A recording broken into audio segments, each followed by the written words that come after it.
2022년엔 하나님께서 좀 기도를 많이 하면서 시작하라고 하는 그런 부담과 또 감동을 주십니다.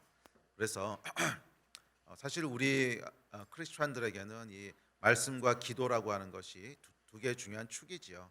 아주 중요한 축이고, 이 말씀을 통해서 우리가 진리를 깨닫고 그 진리 안에 믿음으로 설 때 그것이 우리 삶에 아주 중요한 그런 믿음의 기둥이 됩니다.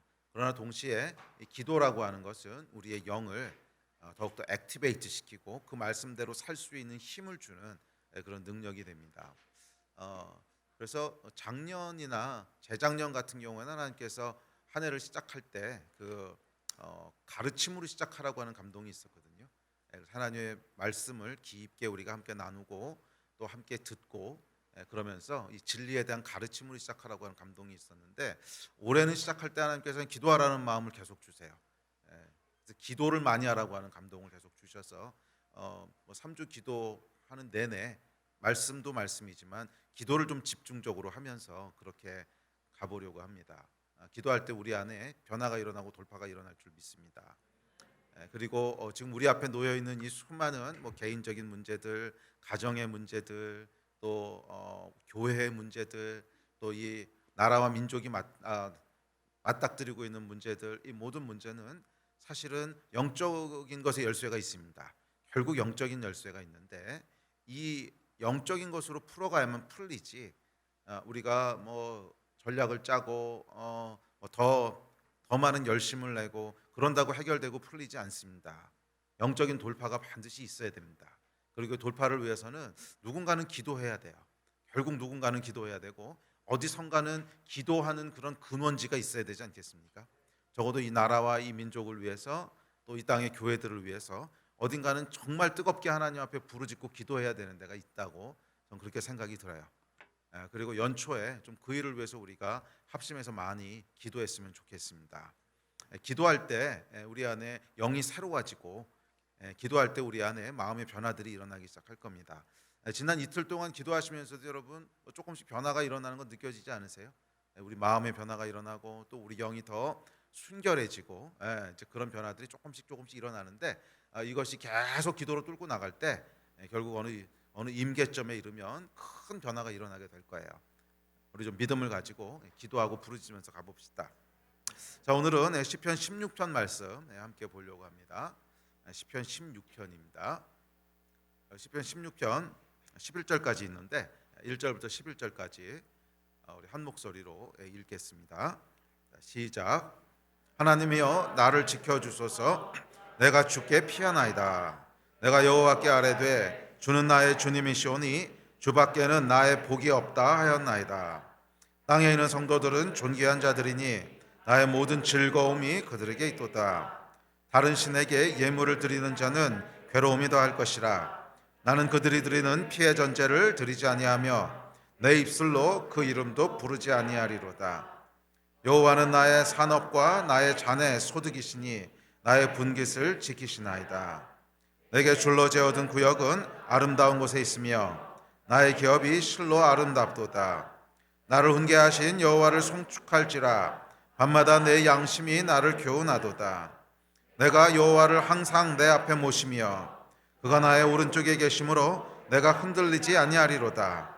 이러므로 나의 마음이 기쁘고 나의 영도 즐거워하며 내 육체도 안전히 살리니 이는 주께서 내 영혼을 수월에 버리지 아니하시며 주의 거룩한 자를 멸망시키지 않으실 것임이니이다. 주께서 생명의 길을 내게 보이시리니 주의 앞에는 충만한 기쁨이 있고 주의 오른쪽에는 영원한 즐거움이 있나이다. 아멘. 주의 앞에 있는 충만한 기쁨과 주의 오른쪽에 있는 그런 풍성한 즐거움이 1년 내내, 아니 그 이후에도 평생 여러분과 함께 하시기를 축원합니다. 자, 오늘과 다음 시간은 두 번에 정도 걸쳐서, 두 번이 될지 세 번이 될지 가봐야 알겠지만 하여간 두 번에 걸쳐서 시편 16편 말씀을 가지고 우리가 기도하려고 합니다. 시편 16편은 다윗의 기쁨과 즐거움을 노래하고 있는 그런 시편입니다. 다윗이 지은 시편이고요. 그리고 시편 16편을 그 성경책, 조금 설명이 들어있는 성경책에 보시면 아마 다윗의 믹담 이렇게 기록되어 있을 거예요. 그래서 믹담이 한자야 한국말이야? 아니요, 그냥 이게 히브리어 믹담입니다. 예, 그래서 믹담이야, 약간 그 원어로 믹담이란 뜻인데 이 믹담이라고 이름 붙여진 시편이 총 6편이 있습니다. 그것 중에 하나인데 이 믹담이 무슨 의미인지는 정확하지가 않아요. 학자들도 다윗의 믹담이라고 전해져 내려오기는 하는데 그게 정확히 무슨 뜻인지에 대해서는 잘 모릅니다. 그래서 뭐 여러 가지 해석이 있는데 이것을 뭐 그래서 어떤 분들은 이 시편을 황금의 시 또는 다윗의 보물이라고 부르기도 합니다. 황금의 시 또는 다윗의 보물 이렇게 부르기도 하고 또 어떤 분들은 이 믹담이라고 하는 어원이 정확하지는 않은데 아마 비밀 또는 신비 이런 뜻일 거다라고 해석하기도 합니다. 비밀, 신비. 자, 어쨌든지 간에 이 다윗의 믹담이라고 하는 시편은 뭐냐면 다윗의 비밀 또는 다윗의 어떤 신비. 근데 뭐에 대한 비밀이고 뭐에 대한 신비일까요? 이것이 다윗이 믿었던 하나님, 그러니까 다윗 신앙의 어떤 정수 이런 뜻인 거예요. 그렇죠? 예. 그래서 이것을 황금의 시 또는 다윗의 보물이라고 부르는 것은 다윗이 누렸던 신앙의 가장 어떤 진수 또는 다윗 신앙의 정수, 엑기스 이런 의미라는 거예요. 그래서 아마 이 믹담이 정확히 무슨 뜻인지는 몰라도 아마 그런 의미로 쓰였을 거다라고 학자들이 생각을 합니다.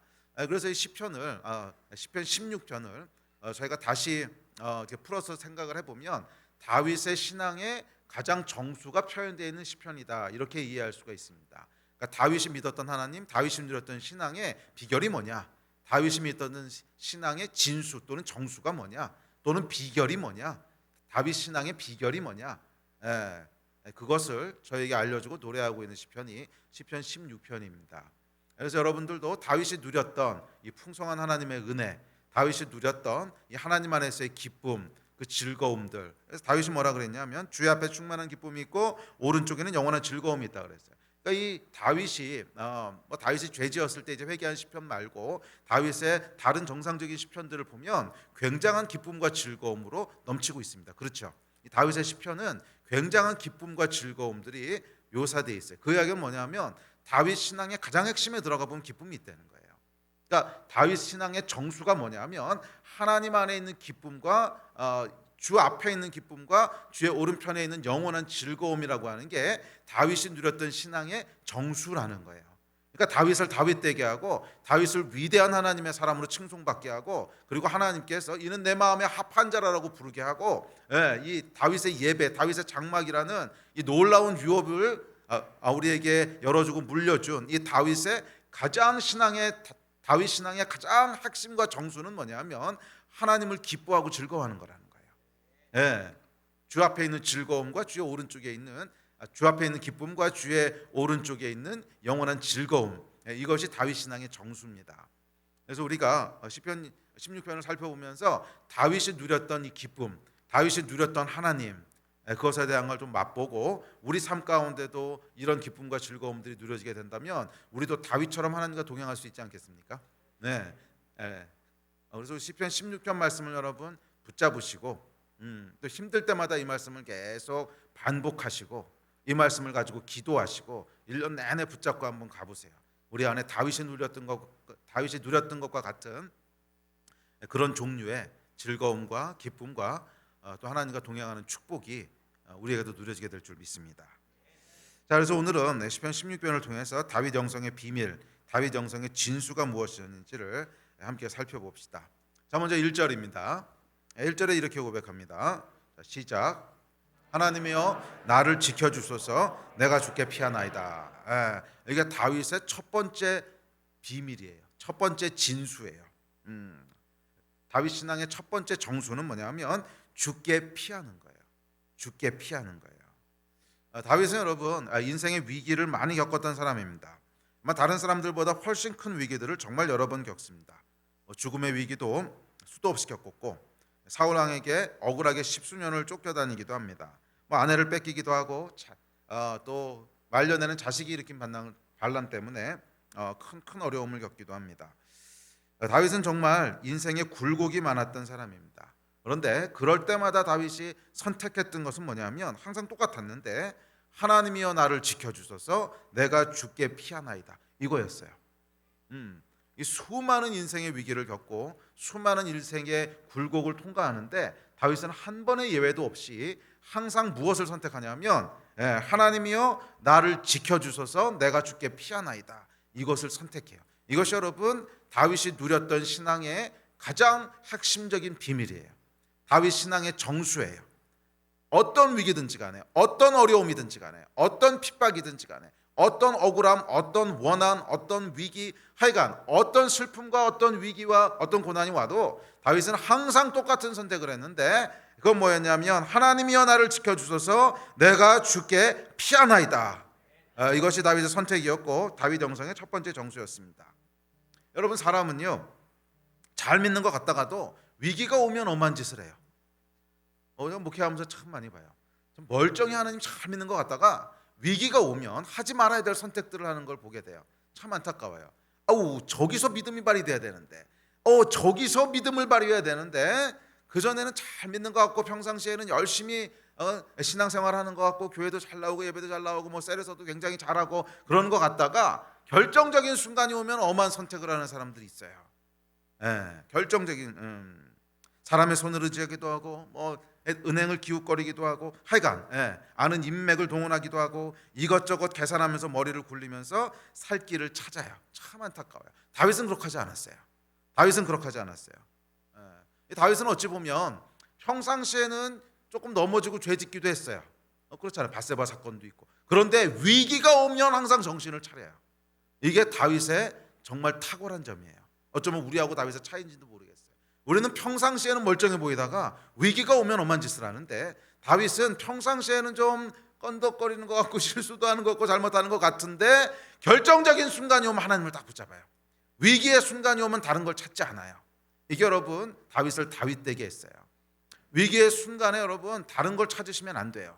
위기의 순간에 항상 우리가 돌아가야 될 곳은 하나님께 피합니다. 주여 나를 지켜주소서. 이 선택인 줄 믿습니다. 다윗은 여러분 위기 때마다 동일한 선택을 했는데 그것은 주께 피하는 것이었습니다. 주께서 구원하실 것을 믿음으로 취했습니다. 다른 신을 찾지 않았다고 얘기해요. 그래서 4절에 보면 이렇게 얘기합니다. 4절 읽읍시다. 시작.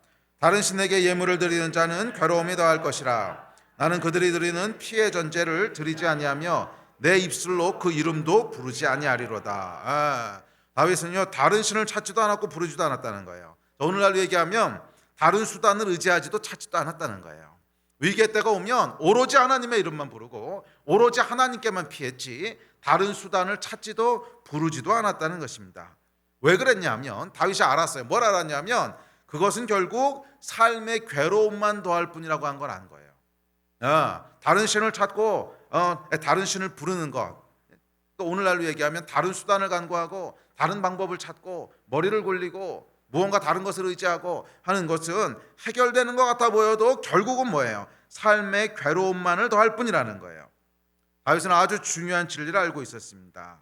그것은 여호와 하나님 이외의 신은 오직 괴로움만 더할 뿐이다라고 하는 진리예요. 기쁨은 어디서 와요? 여호와 하나님께만 있다는 거예요. 기쁨을 주시는 원천은 여호와 하나님 한 분이시라는 거예요. 그래서 다른 신은, 다른 방법은 잠깐은 뭔가 해결되는 것처럼 보일 수 있어도 이게 뭐예요? 결국 피 흘리는 길이라는 거예요. 결국 이 다른 방법을 찾는다고 하는 것은 여러분 인간은 죄인이고 타락했기 때문에 내 문제를 해결하려고 내가 뭔가 방법을 동원하잖아요. 그러면 결국 그 대가가 나에게 돌아오든지 아니면 누군가가 손해를 보든지 해야 돼요. 결국 누군가가 피를 흘리게 돼요. 그래서 다윗이 뭐라 그러냐면 내가 다른 신을 찾지 않습니다. 그 피 흘리는 제사에 참여하지 않습니다. 이러잖아요. 그러니까 다른 신을 찾는 것은 결국 누군가는 피 흘려야 되는 길이라는 거예요. 그래서 예수께서는 어떻게 하셨어요? 자신의 피를 쏟으심으로 우리를 구원하신 거예요.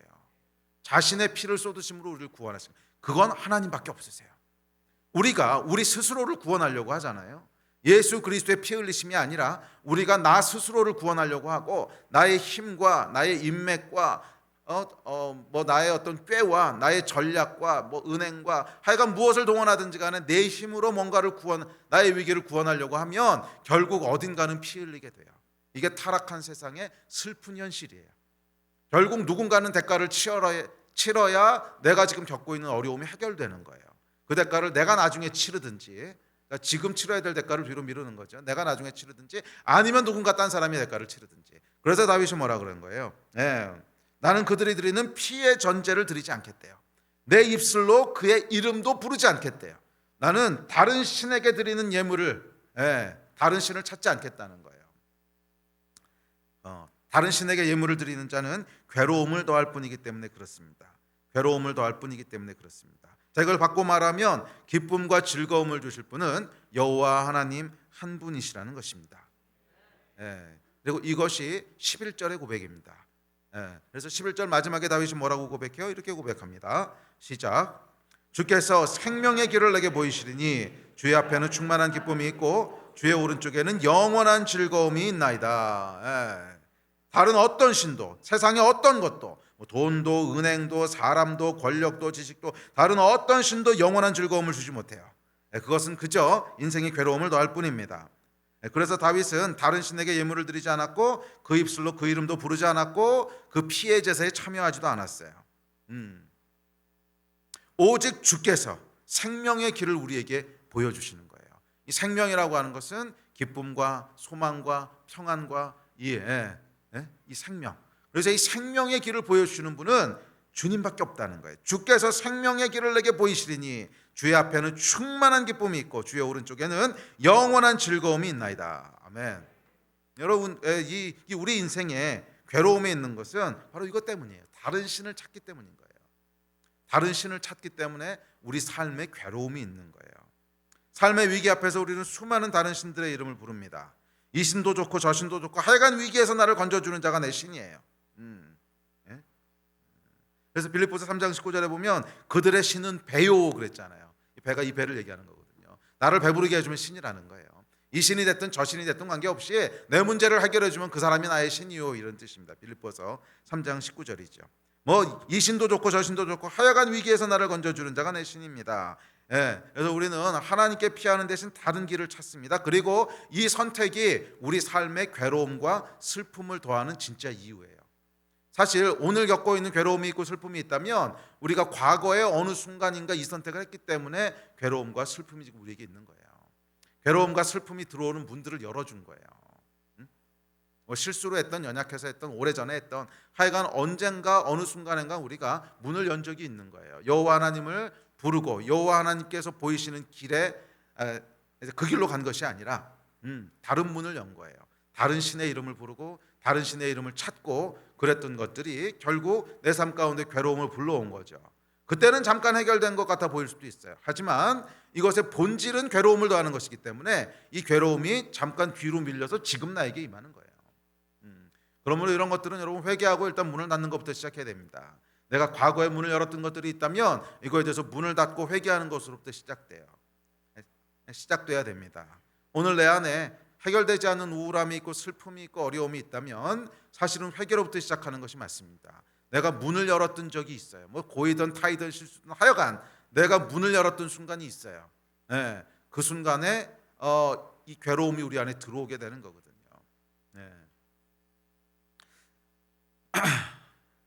자, 그래서 하여간 다른 신을 찾는 것으로부터 우리 삶 가운데 괴로움이 들어오기 시작합니다.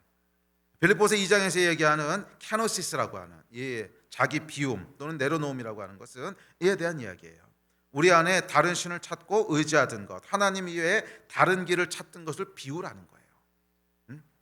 나를 의지하는 것들, 내 힘을 의지하는 것들, 다른 어떤 것들을 의지하는 것들, 이것을 비우라는 거예요. 왜? 그래야 하나님께서 역사하실 공간이 생기는 거죠. 그래서 이 캐노시스, 내려놓음 또는 비움이라고 하는 것은 우리 안에 있는 하나님 이외에 다른 것들을 의지했던 것들, 하나님 이외에 나의 힘이나 나의 어떤 능력이나 아니면 다른 어떤 도구나 대상이나 하여간 이것을 내려놓고 오직 하나님의 이름만 부르라고 하는 것입니다. 오직 하나님의 이름만 부르라고 하는 것이에요. 그게 캐노시스입니다. 교회의 쇠퇴 역시 똑같습니다. 하나님께 피하는 대신 다른 신을 찾고 의지할 때 우리는 기쁨을 뺏기게 됩니다. 충만한 기쁨은 오직 주 앞에만 있어요. 위기 앞에서 오직 믿음으로 잠잠히 하나님의 도우심을 구하는 대신 세상의 힘과 전략을 찾고 의지할 때 그것은 교회를 구원하는 것이 아니라 기쁨을 앗아가고 대신 괴로움을 더합니다. 그리고 기쁨을 빼앗긴 성도가 다다르게 되는 것은 계속 반복적으로 얘기합니다. 율법과 종교예요. 율법과 종교. 이 생명 없는 종교가 결국 교회를 쇠퇴에 이르게 합니다.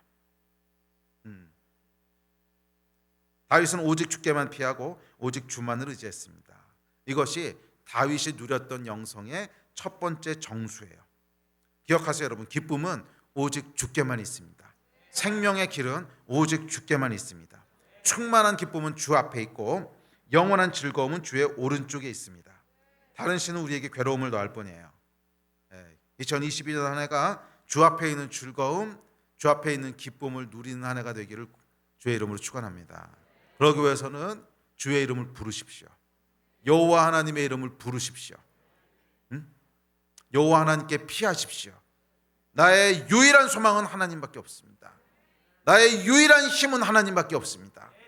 하나님만이 나의 소망이시고 하나님만이 나의 피난처시고 하나님만이 나의 생명이십니다. 내가 주께로 피합니다. 내가 주께로 피합니다. 내가 주께로 피합니다. 다른 신은 없습니다. 다른 신은 없습니다. 내가 주께로 피합니다. 다른 의지할 것은 없습니다.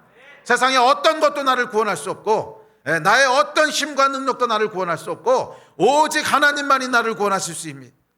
여호와여 나를 지켜주십시오. 여호와여 나를 돌봐주십시오. 이 갈망과 이 부르짖음이 2022년 한 해 여러분들의 기도가 되기를 축복합니다. 그럴 때 하나님께서 우리 안에 주께서 주시는 영원한 기쁨과 즐거움으로 충만케 하실 거예요. 우리를 구원하실 줄 믿습니다. 우리 좀 일어나서 기도합시다. 우리 두 가지를 기도하고 싶은데, 첫째는 우리 개인을 나 자신을 위해서 기도하고, 두 번째는 우리 나라와 민족을 위해서 다시 한번 기도합시다. 제목은 똑같습니다. 여호와 하나님을 부르는 한 해가 되게 해주십시오. 여호와의 이름을 부르는 한 해가 되게 해주십시오. 여호와께 부르짖는 한 해가 되게 해주십시오. 다른 신의 이름을 내 입술에 올리지 않게 해주십시오. 다른 신의 이름을 내 입술로 부르지 않게 해주십시오. 오늘날 신이라고 하는 것은 여러분 고대 사회에 있었던 그런 신이 아니라 하나님 이외에 의지하고 부르는 것입니다. 하나님 이외에 의지하고 붙잡는 것입니다. 고대 사회는 오늘날 같이 과학이 발달한 것도 아니고 문명이 발달한 것도 아니고 그러다 보니까 모든 것을 다 신으로 해석을 했죠. 그래서 여호와 또는 다른 신 이렇게 대비를 했지만 오늘날 이 신에 해당하는 것은 내가 의지하고 내가 붙잡는 것들을 얘기합니다. 2022년 한 해 여호와 하나님의 이름만 부르게 해주십시오. 하나님, 제가 2022년 한 해 여호와 하나님의 이름만 부르겠습니다. 다른 신의 이름을 내 입술에 올리지 않겠습니다. 다른 신을 부르지 않겠습니다. 오직 여호와 하나님만을 부릅니다. 오직 여호와 하나님의 이름을 부릅니다. 평안할 때뿐만이 아니라 특별히 위기의 때, 특별히 절망의 때, 특별히 낙심의 때 내가 여호와 하나님의 이름을 부릅니다. 내가 여호와 하나님의 이름을 부르짖습니다. 여호와여 내가 주께 피하나이다. 여호와여 나를 지켜주십시오. 오직 하나님만이 나의 생명이시며 오직 하나님만이 나의 소망이시며 나의 빛이시며 나의 생명이시며 피난처시며 요새시며 나의 하나님이십니다. 나의 하나님이십니다. 여호와여 나를 지켜주십시오. 내가 다른 신의 이름을 부르지 않습니다. 주여, 세 번 부르짖고 합심하여 기도합니다. 주여. 우리 이어서 기도할 때 이 나라와 민족을 특별히 한국 땅의 교회들을 위해서 기도합시다. 하나님, 이 땅의 교회들이 하나님의 이름을 부르는 애가 되게 하여 주십시오. 여호와 하나님의 이름을 송축하는 애가 되게 하여 주십시오. 다른 것에 피하지 말게 하여 주시고 다른 신의 이름을 부르지 말게 하여 주시고 오로지 여호와 하나님의 이름만을 부르게 하여 주십시오. 주여, 여호와 하나님을 향한 갈망이 이 땅의 교회들 가운데 충만하게 하여 주십시오. 여호와 하나님께 피하는 한 해가 되게 하여 주시고 여호와 하나님께 부르짖는 한 해가 되게 하여 주시고 여호와 하나님의 이름을 부르는 한 해가 되게 하여 주십시오. 우리 중보하며 기도할 때 이 땅의 교회들을 위해서 기도하겠습니다. 교회들 가운데 여호와 하나님의 이름을 부르는 역사가 있게 하여 주시기를 주여, 세 번 부르짖고 합심하여 중보하며 기도하겠습니다. 두 번째 정수를 살펴보려고 합니다. 2절입니다. 2절 같이 읽어봅시다. 시작. 내가 여호와께 아뢰되 주는 나의 주님이시오니 주밖에는 나의 복이 없다 하였나이다. 다윗의 두 번째 정수는, 신앙의 진수는 뭐냐면 주밖에는 나의 복이 없다는 거예요. 자, 복이라고 하는 히브리어를 찾아보시면 이 복은 여러분이 잘 아는 단어 토브라고 하는 단어입니다. 토브라고 하는 것은 영어로 굿에 해당하는 단어, 좋은 것, 선한 것 이런 뜻입니다. 그러니까 주밖에는 나에게 복이 없나이다. 이게 무슨 말이냐면 예수님 말고는 나에게 좋은 것이 없습니다. 이런 뜻이에요. 예, 그 얘기를 조금 더 해석을 해서 말씀드리면 예수님은 나에게 항상 좋은 것을 주시는 분이십니다. 또는 예수님이 주시는 주님께서 주시는 모든 것은 나에게 좋은 것입니다. 이런 고백이에요. 주님께서 주시는 것은 그것이 어떤 모양이든 어떤 형태든지 간에 항상 토브 좋은 것입니다. 이게 다윗의 믿음이었다는 거예요. 주님이 주시는 것은 그게 비록 우리 눈으로 볼 때 당장 좋은 것처럼 보이지 않을지라도 항상 나에게 토브 가장 좋은 것을 주시는 분이십니다. 주님이 주시는 것은 항상 선합니다. 주님이 주시는 것은 항상 복입니다. 네, 그 얘기를 하는 거예요. 그리고 주님께서는 나에게 나쁜 것을 주신 적이 없으십니다. 주님이 주시는 것은 항상 좋은 것입니다 하는 이 얘기를 고백하고 있습니다. 다윗 신앙의 두 번째 비밀은 이거예요. 주님이 주시는 것은 항상 좋은 것입니다 라고 하는 믿음이고 고백이었습니다. 자, 이것에 대해서 구체적으로 6절에 보면 이렇게 얘기합니다. 자, 6절 같이 읽어봅시다. 시작. 내게 줄로 재어준 구역은 아름다운 곳에 있으며 나의 기업이 실로 아름답도다. 다윗은 하나님께서 내게 줄로 재어준 구역, 나의 기업이 실로 아름답다고 고백합니다.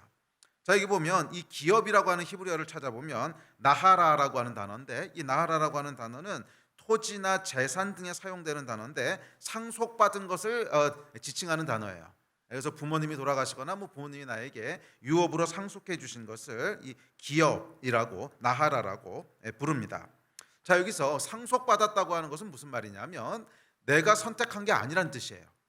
내가 선택한 게 아니라 부모님이 나에게 그냥 주신 거예요. 나의 선택과는 상관없이 주어진 것을 의미합니다. 자, 그런데 하나님께서 우리 인생에 보면 줄로 재어주신 구역, 기업이 있다는 거예요. 내가 선택한 것이 아니라 하나님이 나를 위해서 줄로 재어주신 구역, 그 기업들이 있다는 거예요. 그리고 다윗은 이것을 실로 아름답도다 이렇게 고백을 해요. 하나님이 나에게 줄로 재어주신 것들은 실로 아름답다는 거예요. 자, 줄로 재어주신 구역, 기업, 유업이 뭐가 있습니까? 내가 선택하지 않았지만 나에게 주어진 모든 것들이에요. 예를 들면 인종이라든지 성별이라든지 아니면 부모라든지 이게 뭐예요? 태어날 때부터 하나님께서 줄로 재어주신 거지요. 내가 선택한 게 아니잖아요. 그냥 나하라. 그러니까 하나님께서 줄로 재어서 나에게 그냥 유업으로 주신 거지 내가 선택한 게 아니란 말이에요. 또 그런 것부터 하나님께서 우리가 살아가는 동안 누리게 하신 것들이 있죠. 재산이라든지 외모라든지 가정이라든지 또는 사역이라든지 하여간 하나님께서 우리에게 줄로 재어주신 구역들이 있습니다. 이게 네 거야. 내가 너를 위해서 이것을 기획해놨어. 이건 너에게 주려고 내가 줄로 재어준 거야. 이것을 뭐예요? 톱으로 받았다는 거예요. 톱으로. 좋은 것으로 선한 것으로 받았다는 거예요. 그래서 뭐라 그래? 나의 기업이 2절 계속 띄워놔 주실래요? 6절. 나의 기업이 뭐예요? 실로 아름답도다. 줄로 재어주신 구역, 여호와께서 나에게 줄로 재어주신 구역이 실로 아름답도다. 이게 다윗이 기쁨을 누렸던 비결이었어요. 오늘날 여러분 이 어그러진 세대는 하나님이 줄로 재어주신 구역을 아름답게 여기지 않습니다. 남자로 태어난 것을 아름답게 여기지 않아서 여자로 성을 바꾸려고 하고, 여자로 태어난 것이 그렇게 못마땅한지 남자로 성을 전환하려고 하고, 하여간 나에게 줄로 하나님이 재어주신 것을 아름답게 여기지 않아요. 오히려 그것에 불만을 품고 줄로 재어주시 않은 것들을 취하려고 합니다.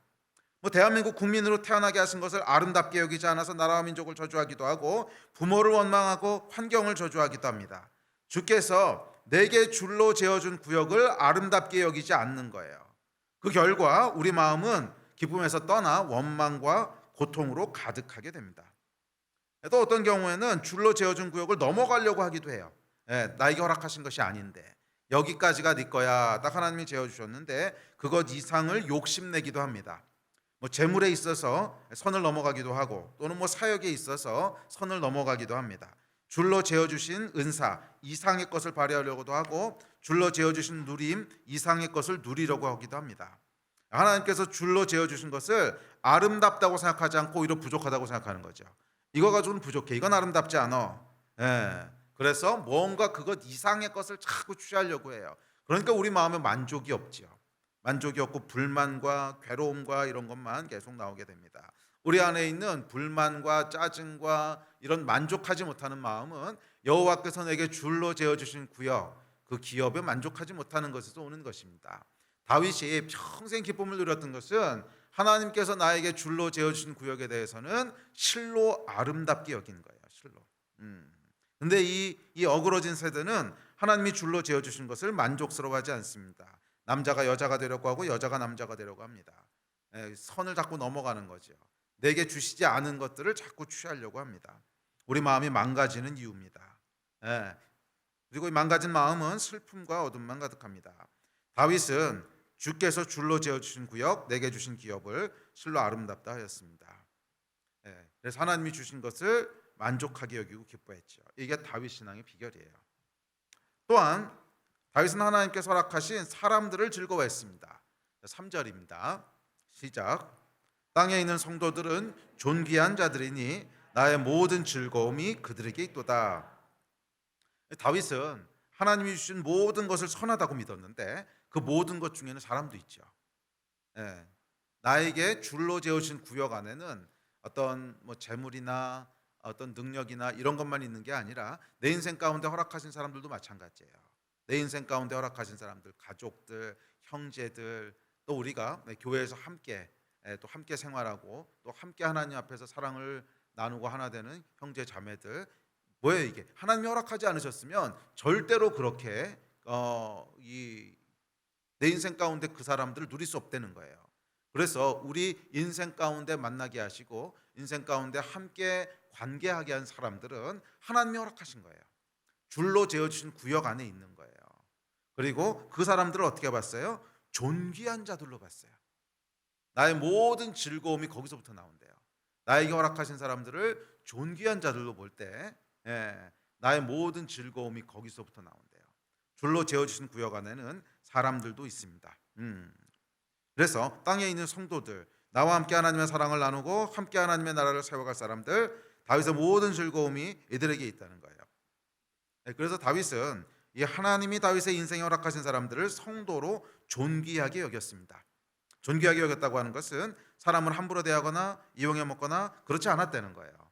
아무리 보잘것없어 보이고 아무리 어려 보이고 그래도 그들은 하나님이 이 땅에 두신 성도고 존귀한 자들이고 거룩한 존재입니다. 그래서 이 다윗은 사람의 직위 여하와 나이와 그 사람이 가지고 있는 어떤 소유나 재물이나 이런 것과 관계없이 땅에 있는 모든 성도, 하나님께서 내 인생 가운데 하나님의 나라를 함께 세워가라고 두신 이 성도들은 다 존귀한 자로 여겼어요. 그리고 다윗의 즐거움이 거기서부터 나왔습니다. 이 존귀하다고 하는 것은 가치가 있다, 크고 위대하다 이런 뜻입니다.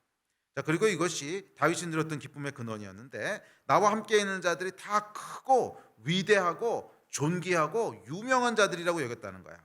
그러니까 어찌 기쁘지 않겠습니까?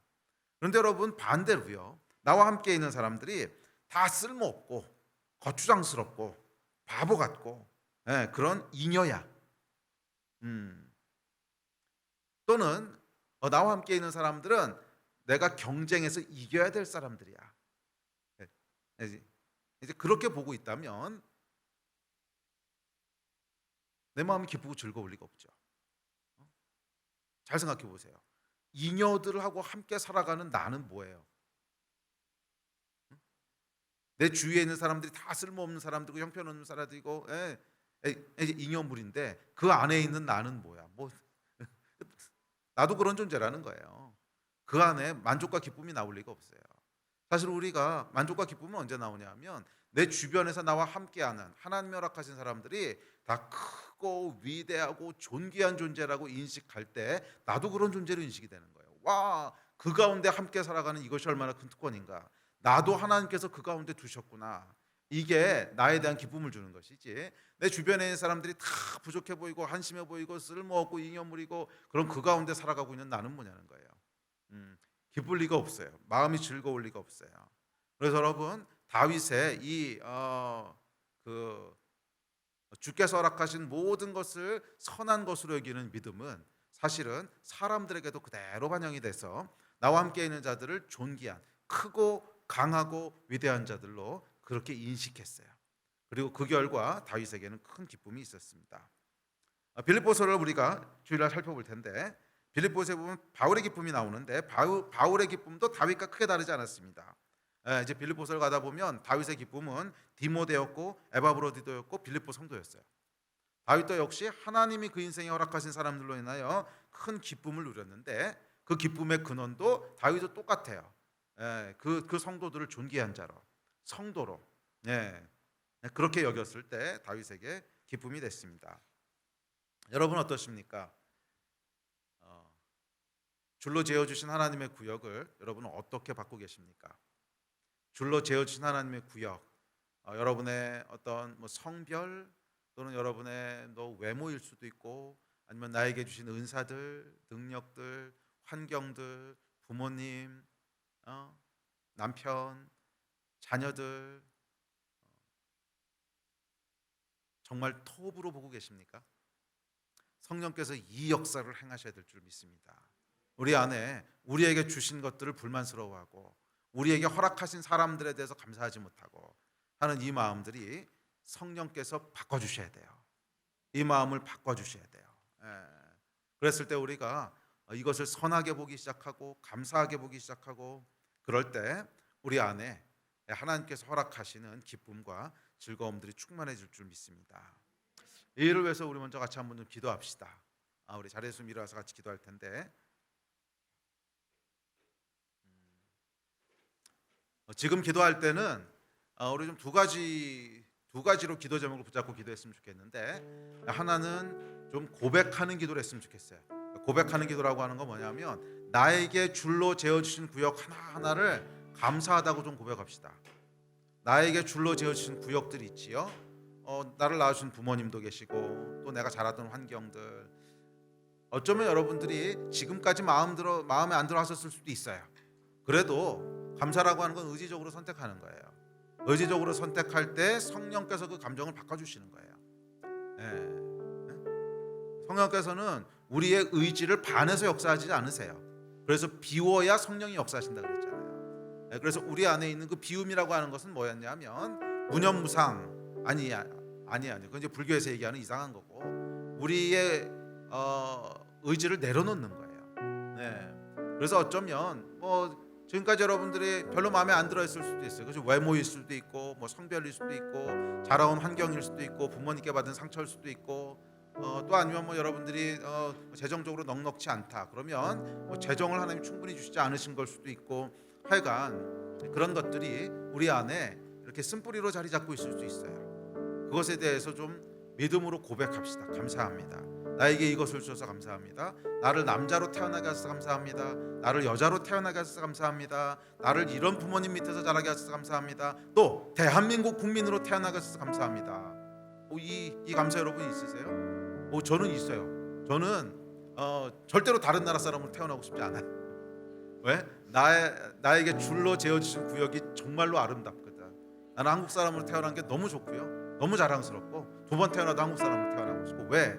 한국이 좋아서 아니 그런 것도 있지만 하나님이 나에게 줄로 재어주신 구역이거든. 그래서 실로 아름다운 거예요. 한국 사람으로 태어나게 해서 감사하고 그래서 좀 구체적으로 하나씩 고백합시다. 그리고 혹시 그렇게 고백하다가 여러분 안에 어떤 사람들에 대해서 고백하십시오. 나에게 이런 남편을 주셔서 감사합니다. 아내를 주셔서 감사합니다. 우리 셀에서 이런 셀 리더를 주셔서 감사하고 이런 셀 형제들을 주셔서 감사하고 내 속을 저렇게 썩이는 저놈이 하여간 그분을 주셔서 감사하고 하여간 사람들에 대해서 하시는 김에 또 이런 목사님을 주셔서 감사하고 저는 또 여러분 같은 성도를 주셔서 감사하고 하여간 감사하시고요. 그렇게 하다가 해결 안 되는 부분들이 분명히 있을 거예요. 내 안에 이게 동의가 안 되고 해결이 안 되는 부분이 있으면 성령께 구하십시오. 도와주십시오. 내 안에 이런 장애물이 있습니다. 성령님 내 힘으로 안 됩니다. 도와주십시오. 내 안에 주께서 줄로 재어주신 구역을 실로 아름답게 보는 마음을 허락하여 주십시오. 그렇게 간절히 간구하십시오. 이 시간 성령께서 우리의 고백을 받으시고 우리 안에 다윗 안에 있었던 기쁨들을 우리에게도 부으실 줄 믿습니다. 준비되셨습니까? 그럼 우리 주여 3번 크게 부르짖고 합심해서 기도하시겠습니다. 주여 7절 말씀 같이 공독합시다. 시작. 나를 훈계하신 여호와를 송축할지라 밤마다 내 양심이 나를 교훈하도다. 이 다윗은 하나님이 주신 것을 복으로 톱으로 취했는데 좋은 것뿐만이 아니라 훈계하는 것도 톱으로 취했습니다. 그래서 다윗의 마음에 드는 것, 다윗의 보기에 좋은 것뿐만 아니라 하나님께서 다윗에 대해서 질책하시는 것, 잘못했다고 말씀하시는 것, 그런 훈계까지도 톱으로 좋은 것으로 그렇게 취했습니다. 그리고 이 다윗의 태도가 다윗의 삶을 안전하게 보호한 거죠. 만약 다윗이 이 하나님께서 훈계하시는 것을 좋은 것으로 취하지 않았다면 아마 다윗의 삶은 회복될 수 없는 나락으로 떨어졌을 거예요. 그런데 감사하게도 다윗은 하나님이 훈계하시는 것, 좋아 보이지 않는 것까지도 톱으로 받아들였습니다. 여호와의 훈계는 때로는 많은 경우에 사람들을 통해서 옵니다. 여호와의 훈계가 많은 경우에는 사람들을 통해서 옵니다. 왜냐하면 우리가 이제 훈계를 받아야 될 상황이다라고 하는 것은 뭔가 잘못된 게 있다는 거죠. 뭔가 잘못된 게 있다고 했을 때는 우리의 영적인 상태가 정상일 리가 없습니다. 정상인데 잘못된 걸 했겠어요? 네. 그리고 정말 영적으로 깨어 있고 정상이라면 이미 훈계하기 전에 회개했겠죠. 근데 훈계가 필요하다라고 하는 것은 내 영적인 상태가 내 잘못을 인지하지 못하는 상태라는 거예요. 예. 그래서 뭐 훈계라고 하는 것이 어떨 때는 물론 우리가 이 기도하고 말씀을 묵상할 때 하나님께서 우리의 마음을 통해서 역사하실 수도 있어요. 그렇지만 많은 경우 훈계는 그렇게 하지 못할 만큼 영이 침체되어 있기 때문에 사실 훈계가 필요한 거거든요. 그래서 훈계는 거의 대부분 사람들을 통해서 옵니다. 주변의 영적인 리더나 또는 셀 리더나 아니면 친구들이나 아니면 형제들이나 그런 사람들을 통해서 훈계가 들어와요. 그래서 우리가 훈계를 감사히 받는다고 하는 것은 하나님의 훈계를 감사히 받는다고 하는 것은 사람의 훈계 앞에 겸손히 받아들인다는 뜻입니다. 그래서 어떤 사람은 하나님의 훈계는 내가 받지만 사람의 훈계에 대해서는 자존심 때문에 그 훈계를 잘 받지 못하는 사람들이 있는데 사실 여러분 사람의 훈계를 받지 못하는 사람이 어떻게 하나님의 훈계를 받겠어요? 이건 말도 안 되는 소리입니다. 하나님의 훈계를 받는다고 하는 것은 내 안에 있는 내적인 어떤 태도이기 때문에 하나님의 훈계를 받는 사람은 사람의 훈계도 받아요. 반대로 사람의 훈계를 받지 않는 사람은 하나님의 훈계도 받지 않는다는 것입니다. 사람의 훈계를 받아야 될 만큼 영이 눌려 있는데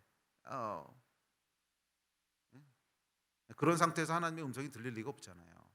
그러니까 당연히 훈계를 받지 못합니다. 사람의 훈계를 받아들이는 것이 중요합니다. 그래서 여러분 다윗도 보십시오. 다윗이 언제 여호와의 훈계를 받아들여요? 나단 선지자가 와서 얘기했을 때잖아요. 나단 선지자라고 하는 사람이 와서 이야기했을 때 다윗이 그것을 받아들이죠. 이게 여러분 쉬운 일이 아니었습니다. 왕인데 감히 왕 앞에 이 일개 선지자가 나와서 왕이시여 그러고 훈계를 하는데 이거 받아들인다고 하는 것이 참 쉬운 일이 아닙니다. 그런데 다윗은 이 나단을 통해서 훈계하시는 것을 하나님의 훈계로 받았죠. 그랬을 때 다윗이 정말 나락으로 떨어질 수 있었던 위기에서 구원을 받게 됩니다. 다윗 신앙의 아주 중요한 정수는 훈계를 감사히 받았다는 거예요. 사람의 훈계를 감사히 받았다는 거예요. 저와 여러분도 사람의 훈계를 감사히 받는 이 다윗의 믿음을 우리가 취할 때 보호받을 수가 있어요. 그런데 이 훈계를 취하지 않으면 보호받지 못해요. 그래서 좋을 땐 좋지만 위기가 한번 찾아오면 보호받지 못하고 그냥 넘어져서 끝까지 떨어져 나가게 됩니다. 또한 이 훈계를 받아들일 때 뭐예요? 우리의 양심이 나를 교훈하도다. 우리의 양심이 정상적으로 작동하기 시작하는 거예요. 사실 사람의 훈계를 받아들여서 무릎을 꿇었을 때 비로소 우리 양심이 정상적으로 작동되면서 하나님의 음성이 들려요. 그거 회개해야 되는 거야. 이 하나님의 음성이 비로소 들리기 시작합니다. 이 은혜가 있게 되기를 주의 이름으로 축복합니다. 자, 이렇듯 다윗 신앙의 두 번째 비결은 여호와께서 주신 모든 것을 좋은 것으로 톱으로 취하는 것입니다. 줄로 재어 주신 삶의 모든 구역, 내게 허락하신 모든 사람, 그리고 훈계와 징계까지도 다 좋은 것으로 톱으로 그렇게 받았습니다. 그리고 이것이 다윗의 삶을 기쁨으로 충만하게 했다고 다윗이 고백합니다. 자, 5절 같이 읽겠습니다. 시작. 여호와는 나의 산업과 나의 잔의 소득이시니 나의 분깃을 지키시나이다. 다윗은 여호와를 산업으로 여호와를 잔의 소득으로 고백했고 그 결과 여호와께서는 다윗의 분깃을 지키셨습니다. 자, 여기서 이 산업이라고 하는 말은 이 원어에도 그렇고 또 영어로 보면 inheritance, 즉 유업이란 뜻이에요. 네. 자, 부모로부터 물려받은 또는 할당받은 나의 몫이라는 뜻입니다. 세상에 태어나서 나에게 주어진 모든 것, 이것을 의미하죠. 그리고 잔이라고 하는 것은 뭐냐 하면 그 인생 자체를 의미합니다. 그래서 내 인생 가운데 내 잔에 하나님께서 좋은 것들을 채우신다는 거예요.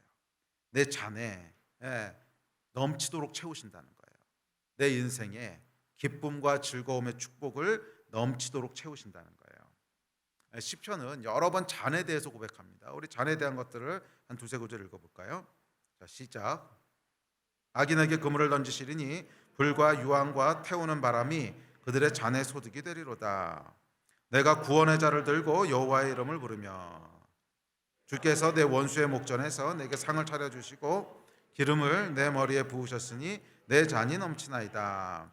자, 그래서 우리 인생의 잔은 그 시편 11절에 보면 불과 유황과 태우는 바람, 저주로 가득 찰 수도 있고요.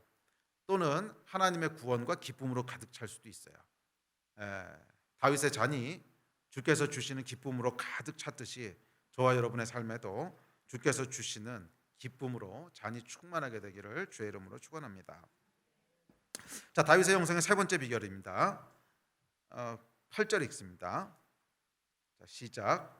내가 여호와를 항상 내 앞에 모시며 그가 나의 오른쪽에 계심으로 내가 흔들리지 아니하리로다.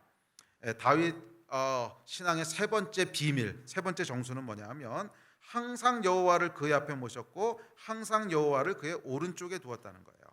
자, 그러니까 이 세 번째 비결은 뭐냐면 항상 하나님과 친밀하게 동행했다는 거예요. 삶의 모든 순간마다 하나님을 항상 기억했다는 거예요. 자, 여호와를 항상 내 앞에 모셨다는 것은 여호와께서 항상 내 앞에 계신 것처럼 인식하고 살았다는 거예요. 그래서 말 한마디를 할 때도 여호와께서 내 앞에 계신 것처럼, 음식을 먹을 때도 마치 여호와께서 내 앞에 계신 것처럼, 사람을 만날 때에도 사람과 대화할 때에도 항상 여호와께서 지금 내 앞에 계신 것처럼 살았다는 거예요. 이게 여호와를 내 앞에 모셨다는 거죠.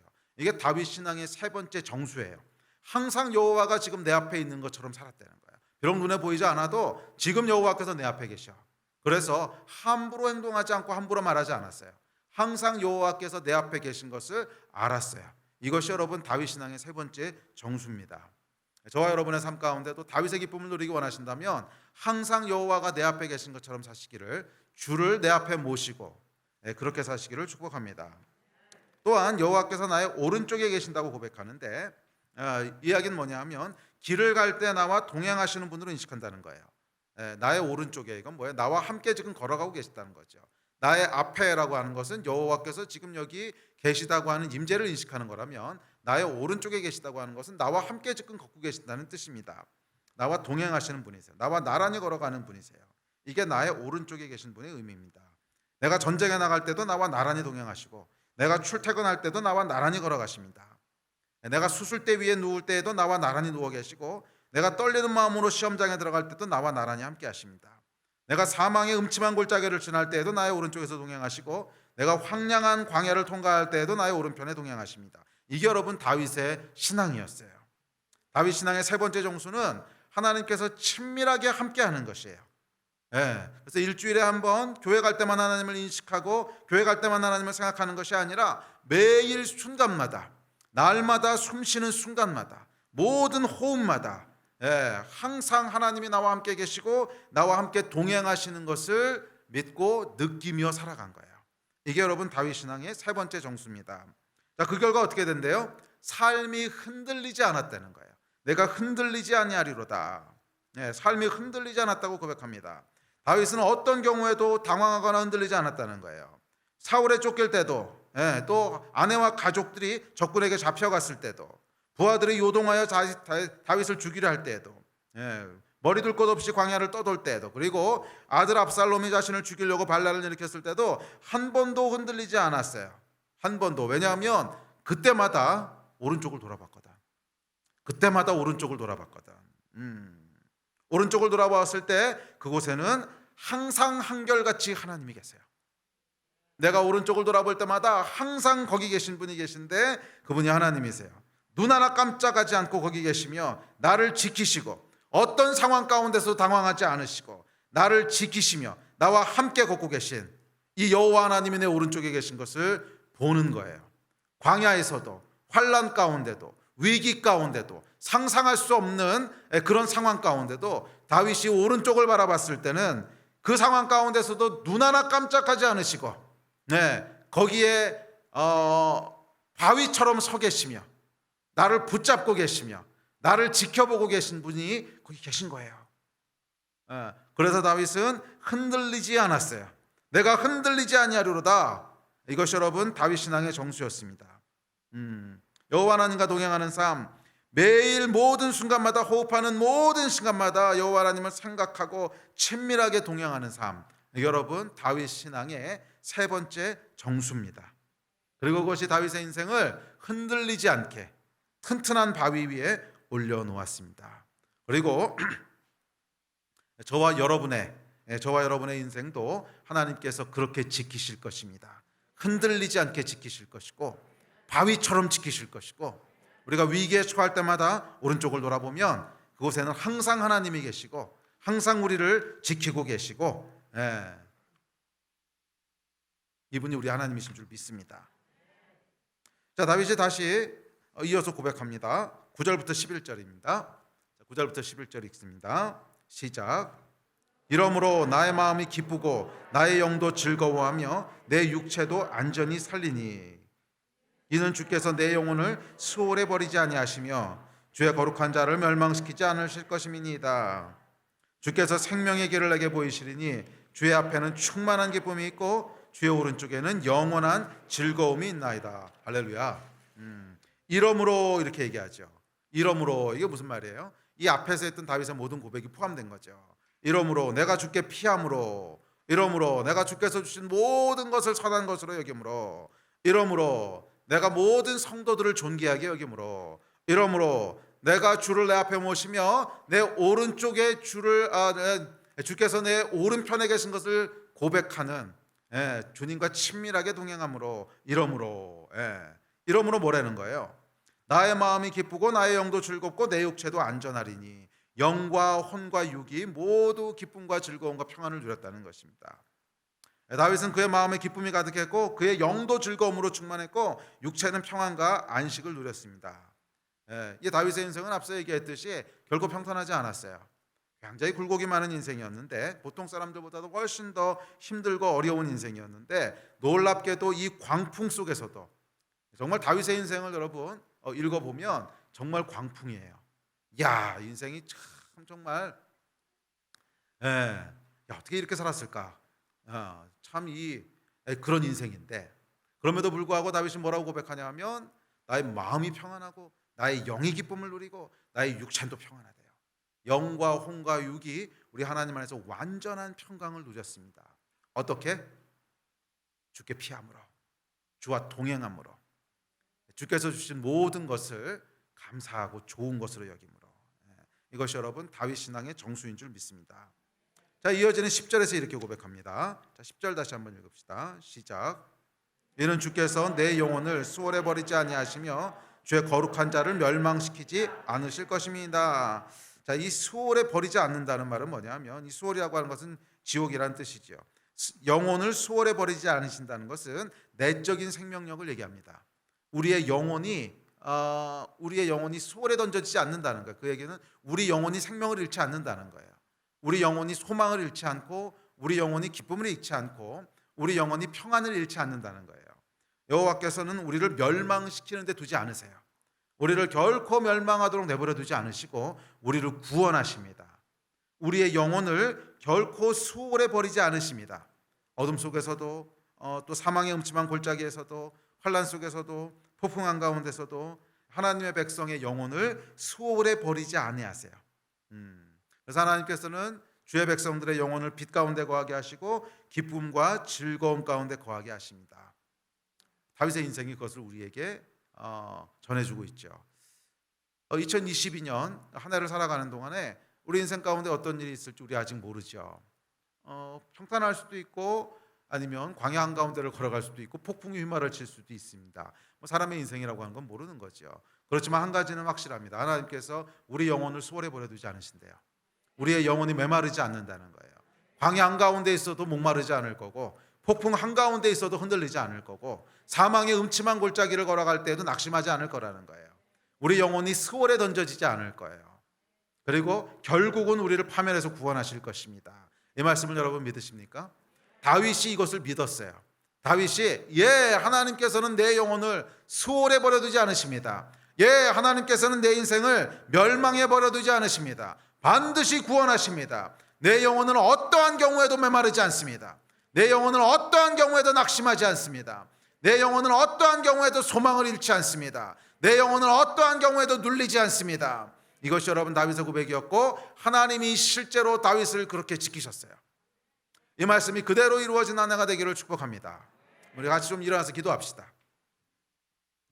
11절에 보면 이렇게 얘기합니다. 주께서 생명의 길을 내게 보이시리니 주의 앞에는 충만한 기쁨이 있고 주의 오른쪽에는 영원한 즐거움이 있나이다.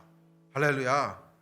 주의 앞에는 충만한 기쁨이 있고 주의 오른쪽에는 영원한 즐거움이 있나이다. 이 주 안에 있는 복이 2022년 한 해 동안 우리와 함께 하기를 축원합니다. 우리 함께 좀 기도할 때 이 다윗의 믿음과 다윗의 고백을 가지고 좀 기도합시다. 하나님께서 나의 오른편에 계십니다. 하나님이 내 앞에 계십니다.